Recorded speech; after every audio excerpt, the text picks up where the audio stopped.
जब जाना चाहिए तो बहुत ही अच्छी वार्ता करनी चाहिए, क्योंकि शास्त्र कहते हैं कि भोजन में, थाली में भोजन का कण, अन्न का कण और संत का क्षण, यदि जीवन में इसका सदुपयोग नहीं कर पाए तो फिर जीवन व्यर्थ है।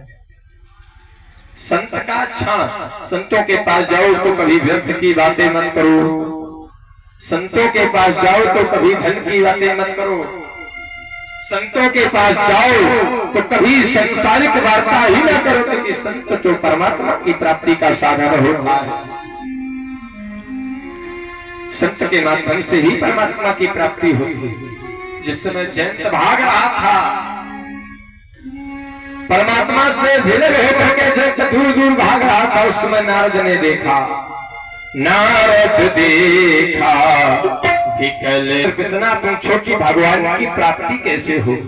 संतों के पास जाकर के कभी ये मत पूछो कि धन कैसे मिलेगा, संतों के पास जाकर के कभी ये मत पूछो कि हमारी मनोकामना कैसे पूरी होगी, संतों के पास जाकर के कभी ये मत पूछो कि हमारे पुत्र की नौकरी कैसे लगेगी, क्योंकि नौकरी तो कर्तव्य से लगती है, हमें कर्म करना पड़ेगा। कर्म प्रधान विश्व रचना था, जो जिस कर ही फल चाखा, हमें कर्म करना पड़ेगा। लेकिन संतों के पास जाकर के पूछना है तो सिर्फ यही पूछो कि भगवान की प्राप्ति कैसे हो, क्योंकि सत्संग से विवेक उत्पन्न होता है। और विवेक है क्या, तो भगवान स्वयं कह रहे हैं, मातु विवेक अलौकिक तोरे, मात विवेक अलौकिक तोरे। जिस समय मनु शत्रुपा तपस्या कर रही थी और उन्होंने कहा कि हमें उसी का दर्शन चाहिए, हमें तो वही चाहिए जिससे विष्णु भगवान उनके हृदय में जो रमण कर रहे थे, अर्थात ब्रह्म की खोज कर रहे थे। तो उन्होंने कहा था, मात विवेक अलौकिक तोरे। अब अलौकिक क्या है, आ माने नहीं और लौकिक माने संसार। जिसके अंदर लौकिकता का दर्शन ना हो वो है अलौकिक। और संसार लौकिकता का दर्शन किसमें नहीं होता, परमात्मा से जुड़ी हुई किसी भी वस्तु में लौकिकता का दर्शन नहीं होता, वहां अलौकिकता का ही दर्शन होता है।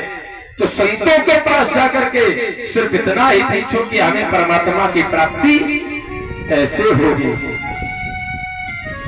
कि संतों से ही विवेक मिलता है, बिन सत्संग विवेक न हो। तो भगवान के पास जाकर के सिर्फ भगवान से कैसे मिला जाए, संतों के पास जाकर के सिर्फ यही पूछना चाहिए। और सौनकादि ऋषियों ने सिर्फ यही पूछा। इस संसार में फंस करके जीव जाने कितने ऐसे कर्म करता है कि कथा हो रही हो तो घर से ही काहो ना निकले, घर में बैठ करके टीवी देख रहे हैं, ताश खेल रहे हैं, लेकिन कथा सुनने के लिए समय नहीं है। क्यों? क्योंकि उनके अंदर की भावना ही बिगड़ चुकी है।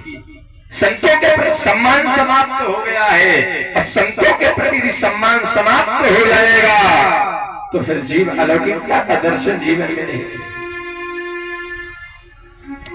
तो संतों से ही पूछना चाहिए कि गोविंद की प्राप्ति कैसे होगी, भगवान की प्राप्ति कैसे होगी। सौनकादि ऋषियों ने ही पूछा कि कृपा करके आप मुझे जी बताओ कि संसार रूपी अग्नि से निकल करके हमें परमात्मा रूपी शीतलता का दर्शन कैसे होगा, परमात्मा रूपी शीतलता की प्राप्ति